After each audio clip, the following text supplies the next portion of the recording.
எனக்கு ரொம்ப முடியல, உடம்பு சரியில்லைன்னு படுத்திருந்தா கூட ஷூட்டிங் இருக்குன்னு சொன்னால் பழிச்சு நினைச்சிருவேன். ஹார்ட் ஓப்பன் ஹார்ட் சர்ஜரி பண்ணி அவங்க 3 மாதம் rest எடுக்கணும்னாங்க.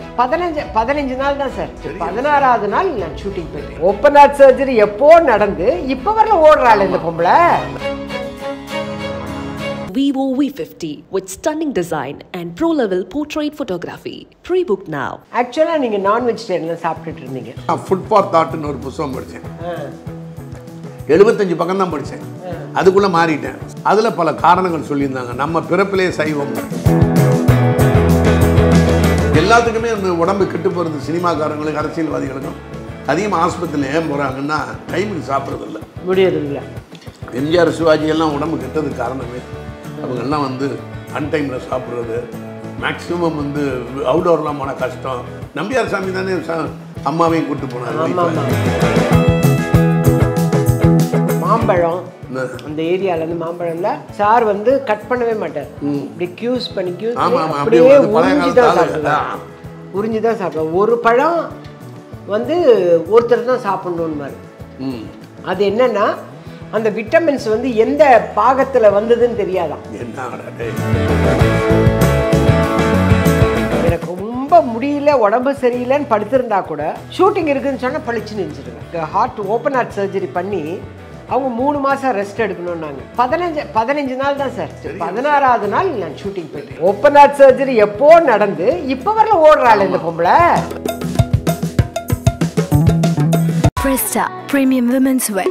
Let your body love it. சென்னையில 2 ஆர் ECRஐயும் OMRஐயும் இணைக்க போறது தையூர்ல இருக்கிற அபீஸ் அக்னி என்க்ளேவ்.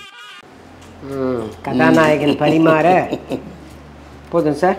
பஸ் பஸ் எம்ஜிஆர் வீட்டில் பரிமாறியா? ஆமாம், அவ்வளோதானா? அவ்வளவுதானான்றீங்க? கொஞ்சமாக போதும் சார். கலர்ஃபுல்லாக வைக்கிறீங்க. போதும் சார், போதும் சார், போதும் சார். அவ்வளோதான். நீங்கள் சாப்பிடல சார்? நான் வந்துடுறேன். ஒரு நாள் நான் ரோஜாலேருந்து இங்கே சாப்பிட்டேன் சார். ஆமாம் ஆமாம், அதை மறந்துட்டேன். ரோஜா சீரியலில் டெய்லி எப்படி இருந்தாலும் நீங்கள் தான் சாப்பாடு கொண்டாடுவீங்க. அதே கேட்டுக்கோம். காம்பினேஷன் யாரு இன்னைக்கு காயத்ரியிலேருந்து எல்லாரும் சொல்லிடுவோம், இன்னைக்கு ராஜேஷ் சார் காம்பினேஷன், அப்போனா அங்கேருந்து தான் சாப்பாடு வரும் அப்படின்னு. அன்னைக்கு மட்டும் வீட்டுக்கு போகலாம் அப்படின்னு சொல்லி. இது என்ன சார் டைம் டேபிள்லாம் போட்டிருக்கீங்க? வாத்தியாருன்னா இல்லை இல்லை, அது என்னன்னா நான் திருமணம் முடிக்கிறதுக்கு முன்னால் வருஷம் 365 நாளுக்கும் ஒரு பெரிய சார்ட் போட்டு எழுதி வச்சேன். அது லெனின் சொல்லுவார், தியரி ப்ராக்டிஸ் பாரு. சொல்கிறது செஞ்சு பேசிடலாம், எழுதிடலாம்.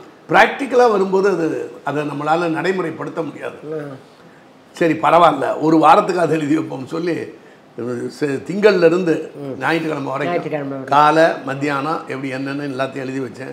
இதில் இடையில என் வெட்டிங் டே வந்துடும், என் பர்த்டே வந்துடும், தம்பி பர்த்டே வந்துடும், மகன் பர்த்டே, மக வெட்டிங் டே, இப்படி ஒவ்வொன்றா மாறி மாறி வரும். அதில் ஏதோ ஒரு இது இருந்தாலும் மட்டும் கொஞ்சம் மாற்றிக்குவோம். மெனு வேற, மெனு வேற. ஆனால் பட் மெனு மட்டும் இல்லை சார், உங்ககிட்ட ஒரு நல்ல பழக்கம் என்னென்னா, நிறைய பேர் கூட ஸ்டேஜ்லலாம் சொல்லும்போது சொன்னாங்க, எங்கேயுமே ஃபுட்டு வெளியில் சாப்பிட மாட்டீங்க, மேக்ஸிமம் சாப்பிட மாட்டீங்க. அதே மாதிரி டயத்துக்கு சாப்பிடணும். நம்ம டைமுக்கு சாப்பிடணும். 8 மணினா 8 மணி. அதே மாதிரி நம்ம ஷூட்டிங்கில் இருக்கும்போது கூட டைரக்டர் கூட சொல்லுவாங்க, 12 மணி ஆயிடுச்சு, அவருக்கு பிரேக் கொடுத்துடணும் அப்படின்னு. ராஜேஷ் சாரை பொறுத்தவரை 12 o'clock பிரேக். அப்படி போவீங்க 2 நிமிஷம் தான். அப்படியே இது என்னன்னா, இந்த நம்ம உடம்புல உள்ள பயாலஜிக்கல் கிளாக்குமாங்க, நம்ம செல் மெமரி, மசில் மெமரி எல்லாமே மெமரி பண்ணி வச்சுக்குவோம். 1:30 மணிக்கு சாப்பிடணும்னா கரெக்டாக அது ரெடி ஆகிடும். அதனால தான் மது சாப்பிட்றவங்க சாயந்தரம் 6 மணிக்கு மது சாப்பிட்டு பழக்கம்னா 5:30க்கெல்லாம் ரெடி ஆகிடுவோம். ஆமாம், கடை சாத்திட்டு தின்னுவாங்க. ஆமாம் ஆமாம், கரெக்டு. பட் ஆனால் சினிமாவில் அந்த மாதிரி காப்பாற்றிக்க முடியாது. சினிமா, இனிமேல் அரசியல், எல்லாத்துக்குமே அந்த உடம்பு கெட்டு போகிறது சினிமாக்காரங்களுக்கு, அரசியல்வாதிகளுக்கும் அதிகமாக ஆஸ்பத்திரியில் ஏன் போகிறாங்கன்னா டைமுக்கு சாப்பிட்றதில்ல, முடியறதில்ல. அப்புறம் கண்ட இடத்துலையும் சாப்பிட்றோம். இதுதான் பர்டிகுலராக வேணும்னு நம்ம சொல்ல முடியறதில்ல.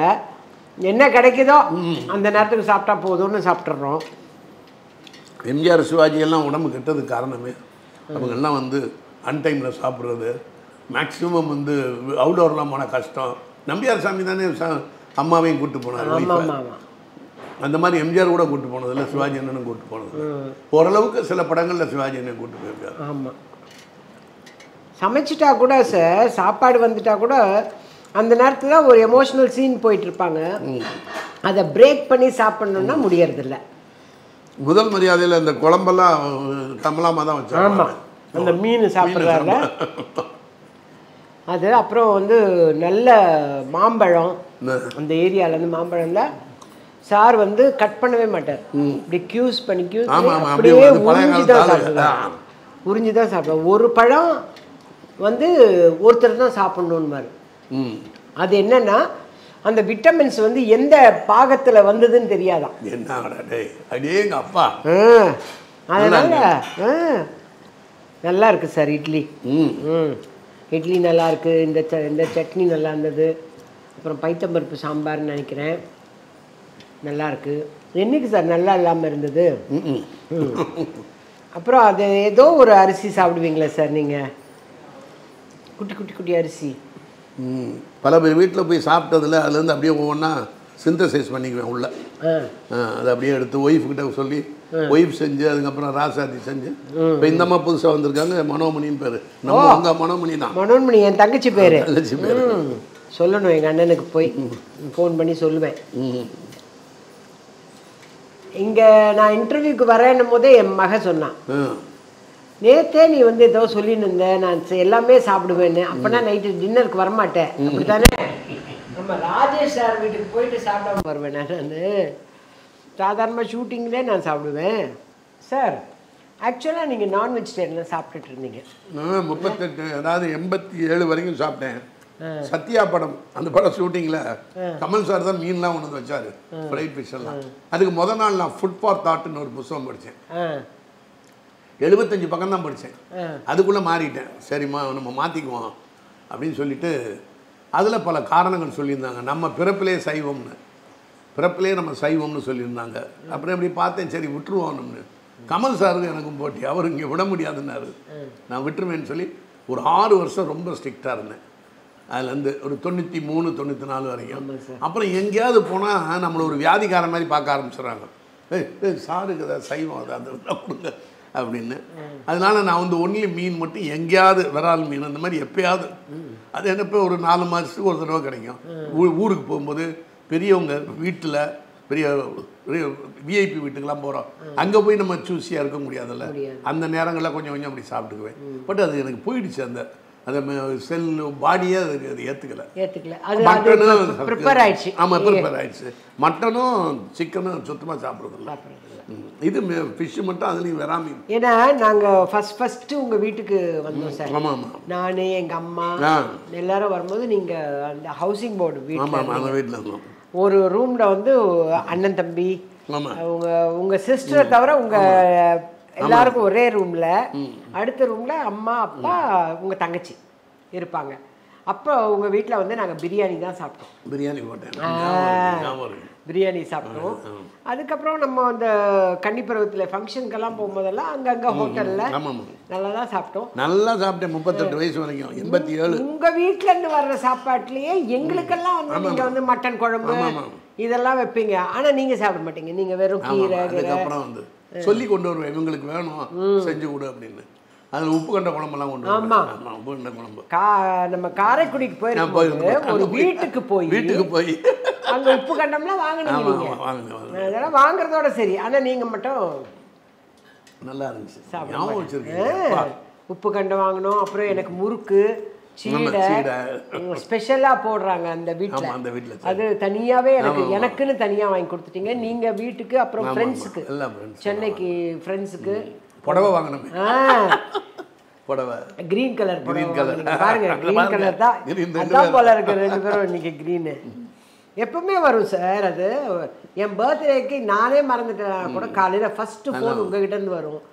அதுக்கப்புறம் நான் எங்கே இருக்கிற லொக்கேஷன் தேடி வந்து இதே மாதிரி பொண்ணாட பர்த்டேக்கு அங்கே கொண்டாடி கேக்கெல்லாம் கொடுத்தீங்க, அது ஞாபகம் இருக்கு. கன்னிப்பருவம் அந்த கிணத்தடி சீன்ல நல்லா இருக்கு. உங்கள் பர்த்டே தான் அப்பப்போ மறந்துடுவேன். டிசம்பர் 20th ஞாபகம் வச்சுட்டே இருப்பேன். டிசம்பர்னு அப்புறம் எம்ஜிஆர் தான் நான் கடைசியாக பார்த்தேன். ஏன்னா அவர் 23 கொலாப்ஸ் ஆனார்ல, 20 கடைசியாக பார்த்தேன் நான். அதான் வைப் எனக்கு பெரிய விஷயம். 5 மாதம் ஆச்சு ராஜாத்தி இறந்து. ஆகஸ்ட் 23 என் ஒய்ஃப் பர்த்டே அன்னைக்கு அவங்க இறக்குறாங்க. உன்னுடைய ஒய்ஃப் வந்து இறந்த நாள் அன்னைக்கு ஆஸ்பத்திரி போகிறாங்க. ஆகஸ்ட் 6 ஆஸ்பத்திரி போகிறாங்க. ஆகஸ்ட் 6 என் ஒய்ஃப் இறந்த நாள். ஆமாம். ஆகஸ்ட் 23 என் ஒய்ஃப் பர்த்டே. ஆகஸ்ட் 23 இவங்க இறக்குறாங்க ராஜாத்தி. நினைச்சே பார்க்க முடியல. நிறைய லிங்க் இருக்குதுங்க லைஃப்ல.